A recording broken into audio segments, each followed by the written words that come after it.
سورہ المائدہ آیت نمبر 82 تا 86۔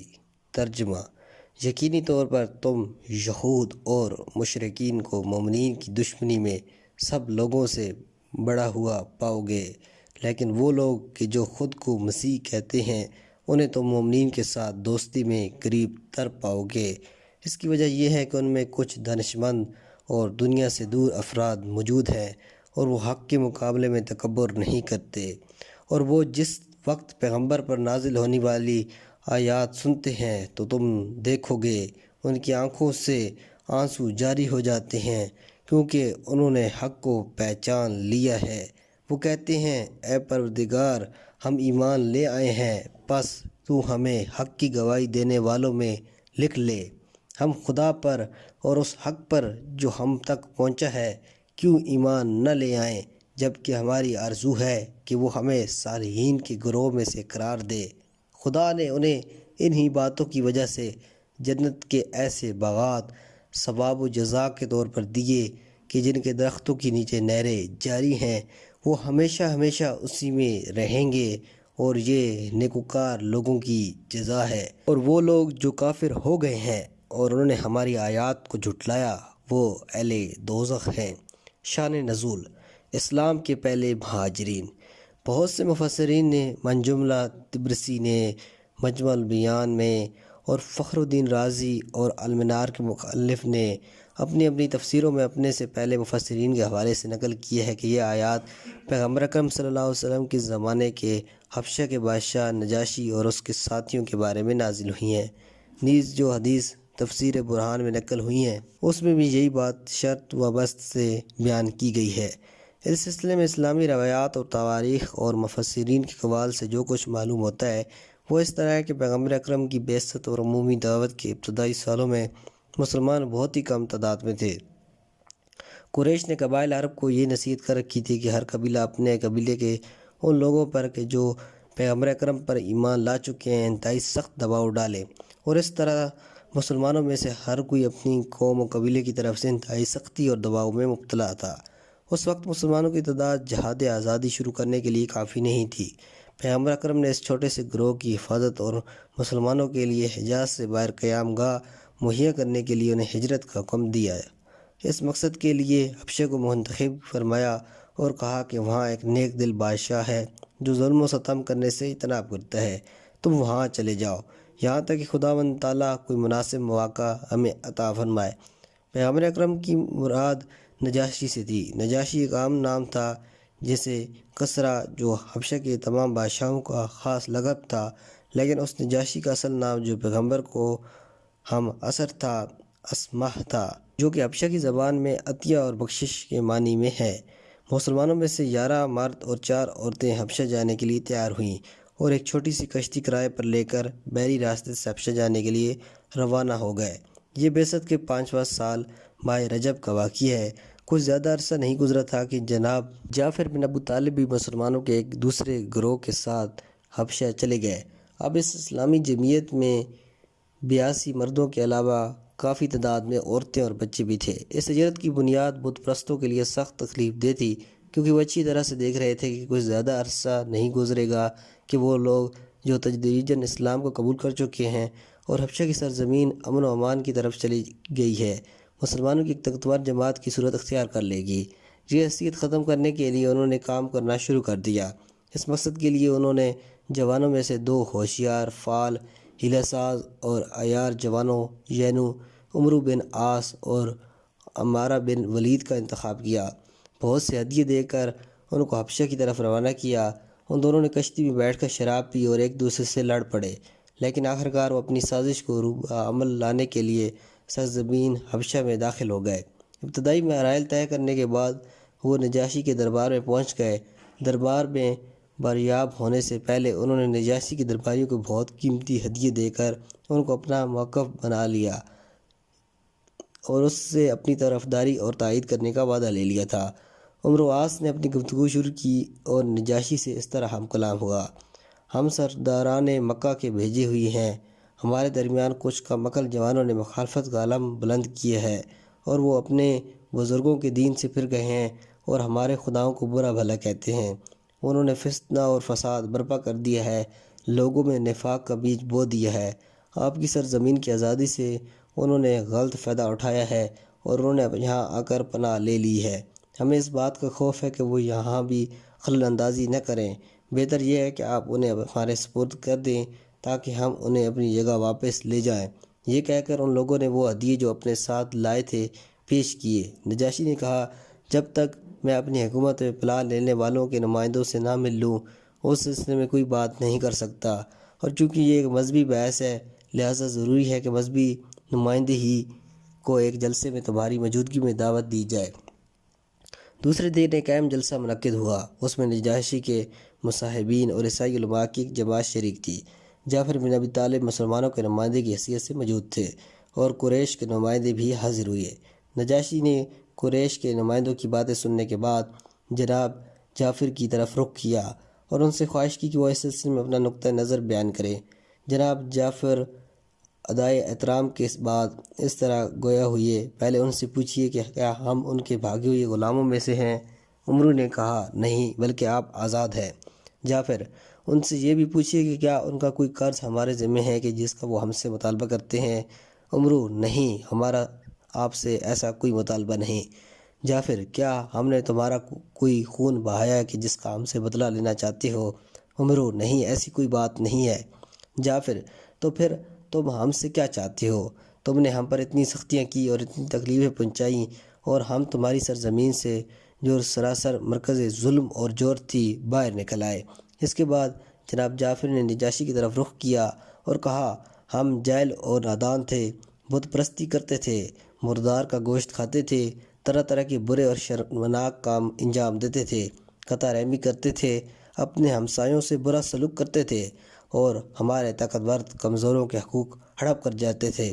لیکن خدا تعالیٰ نے ہمارے درمیان ایک پیغمبر کو مبعوث فرمایا جس نے ہمیں حکم دیا کہ ہم خدا کا کوئی مثل اور شریک نہ بنائیں اور فحشاء و منکر، ظلم و ستم اور قمار بازی ترک کر دیں۔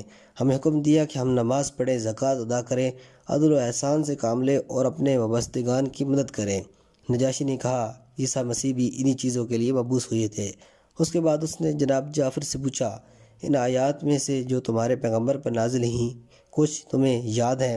جعفر نے کہا، جی ہاں، اور پھر انہوں نے سورہ مریم کی تلاوت شروع کر دی۔ اس سورہ کی ایسی ہلا دینے والی آیات کے ذریعے جو مسیح اور ان کی ماں کو ہر قسم کی ناروا تہمتوں سے پاک قرار دیتی ہے۔ جناب جعفر کے حسن انتخاب نے عجیب و غریب اثر کیا، یہاں تک کہ مسیح علماء کی آنکھوں سے فرط شوق میں آنسو بہنے لگے اور نجاشی نے پکار کے کہا، خدا کی قسم، ان آیات میں حقیقت کی نشانیاں نمایاں ہیں۔ جب عمر نے چاہا کہ اب یہاں کوئی بات کرے اور مسلمانوں کو اس کے سپرد کرنے کی درخواست کرے، نجاشی نے ہاتھ بلند کیا اور زور سے عمر کے منہ پر مارا اور کہا، خاموش رہو، خدا کی قسم، اگر ان لوگوں کی مذمت میں اس سے زیادہ کوئی بات کی تو میں تمہیں سزا دوں گا۔ یہ کہہ کر مامورین حکومت کی طرف رخ کیا اور پکار کر کہا، ان کے ہدیے ان کو واپس کر دو اور انہیں حبشہ کی سرزمین سے باہر نکال دو۔ جناب جعفر اور ان کے ساتھیوں سے کہا، تم آرام سے میرے ملک میں زندگی بسر کرو۔ اس واقعے نے جہاں حبشہ کے لوگوں پر اسلام شناسی کے سلسلے میں گہرا تبلیغی اثر کیا، وہاں یہ واقعہ اس بات کا بھی سبب بنا کہ مکہ کے مسلمان کو ایک اطمینان بخش جائے پناہ شمار کریں اور نئے مسلمان ہونے والوں کو اس دن کے انتظار رہیں کہ جب وہ کافی طاقت اور قدرت کے حاصل کر لیں، وہاں پر بھیجتے رہیں۔ کئی سال گزر گئے، پیغمبر بھی ہجرت فرما گئے اور اسلام روز بروز ترقی کی منزلیں طے کرنے لگا۔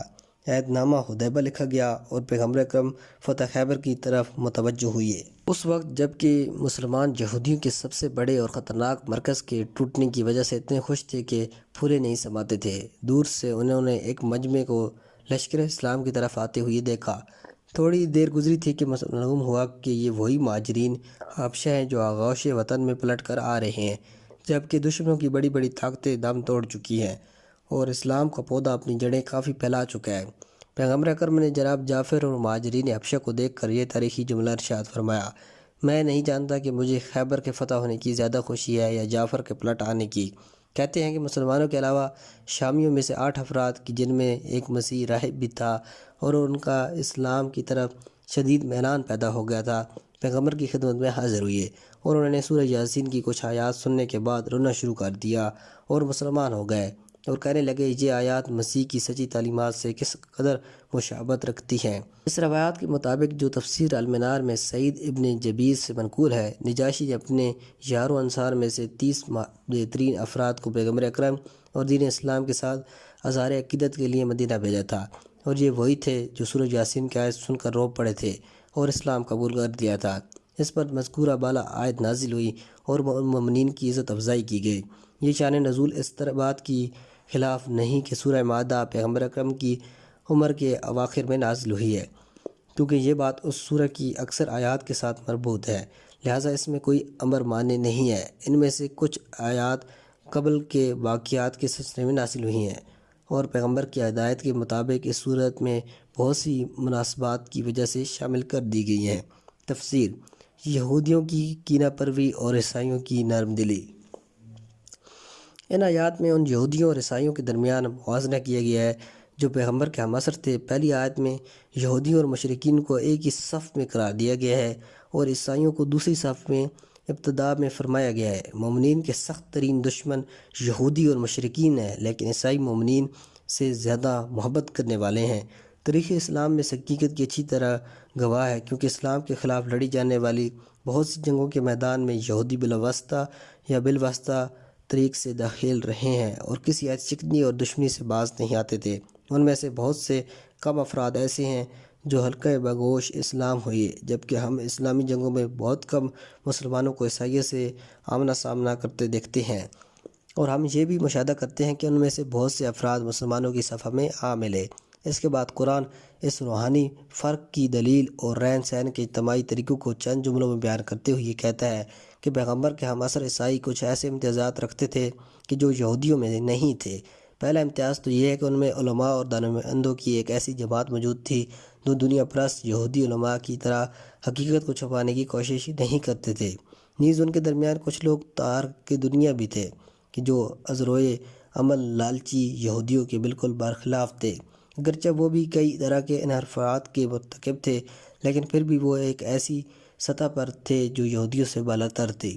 ان میں سے بہت سے ایسے بھی تھے جو حق کی قبول کرنے میں خضاع تھے اور اپنی طرف سے تکبر کا اظہار نہیں کرتے تھے، جبکہ یہودیوں کی اکثریت دنیا اسلام کو قبول کرنے سے اور اس وجہ سے سرتابی کرتی تھی کیونکہ وہ خود کو ایک برتر نسل سمجھتے تھے اور دین اسلام یہودیوں کی نسل میں قائم نہیں ہوا تھا۔ علامہ ازین میں سے ایک جماعت جسے جناب جعفر کے ساتھی اور حبشہ کے عیسائیوں میں سے کچھ لوگ ایسے تھے، وہ جس وقت قرآن کی آیت کو سنتے تھے تو حق کے حاصل ہونے کی خوشی میں ان کی آنکھوں سے شوق کے آنسو جاری ہو جاتے تھے اور وہ صراط کے ساتھ علل اعلان بغیر کسی لاگ لپیٹ کے پکار اٹھتے تھے، پروردگار ہم ایمان لے آئے ہیں، ہمیں حق کے گواہوں اور محمد کے ساتھیوں اور یاروں انصار میں سے قرار دے۔ وہ آسمانی کتاب کی ہلا دینے والی آیات سے اس قدر متاثر ہوئے تھے کہ پکار اٹھتے تھے کہ یہ کیسے ممکن ہو سکتا ہے کہ ہم خدا یکتا پر اور ان حقائق پر جو اس کی طرف سے آئے ہیں ایمان نہ لائیں، جبکہ ہم توقع رکھتے ہیں کہ وہ ہمیں صالحین کے زمرے میں قرار دے۔ البتہ جیسے ہم اوپر اشارہ کر چکے ہیں، یہ موازنہ زیادہ تر پیغمبر اسلام کے ہم عصر یہودی و نصارہ کے بارے میں ہے، کیونکہ یہودی آسمانی کتاب کے حامل ہونے کے باوجود معدیت سے بے اندازہ لگاؤ کی وجہ سے مشرکین کی صف میں جا کھڑے ہوئے تھے، جبکہ مذہبی نقطہ نظر سے ان دونوں میں کوئی وجہ مشترک نہ تھی۔ حالانکہ ابتدا میں یہودی اسلام کی بشارت دینے والوں میں شمار ہوتے تھے اور ان میں عیسائیوں کی طرح سلیس اور غلو جیسی انحرافات موجود نہیں تھی، لیکن ان کی شدید دنیا پرستی نے انہیں حق سے بالکل بیگانہ کر دیا، جبکہ اس زمانے کے عیسائی ایسے نہیں تھے۔ لیکن گزشتہ اور موجودہ زمانے کی تاریخ ہمیں یہ بتلاتی ہے کہ بعد کے زمانوں کے عیسائی اسلام اور مسلمانوں کے بارے میں ایسے جرائم کے مرتکب ہوئی ہیں جو یہودیوں کے جرائم سے کس طرح کم تھے۔ گزشتہ زمانے میں طویل اور خونی صلیبی جنگیں اور اس زمانے کی ایسی بے شمار تحریکیں جو مسیح سامراجی ممالک کی طرف سے اسلام اور مسلمانوں کے خلاف ہو رہی ہیں، کس پر ڈکی چھپی نہیں، لہٰذا اوپر والی آیات کو تمام عیسائیوں کے بارے میں ایک قانون کلی کے طور پر نہیں مانا جا سکتا، اور اس کے بعد کے جملے اس بات پر گواہ ہیں کہ یہ آیت صرف پیغمبر اکرم کے ہم عصر عیسائیوں کی ایک جماعت کے بارے میں نازل ہوئی ہے۔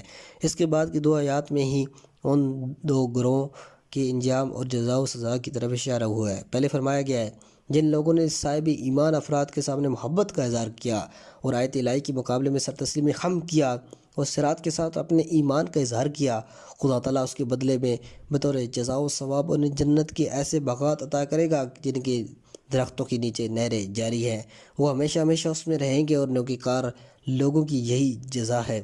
اور ان کے مقابلے میں وہ لوگ ہیں جنہوں نے دشمنی کا راستہ اختیار کیا اور کافر ہو گئے۔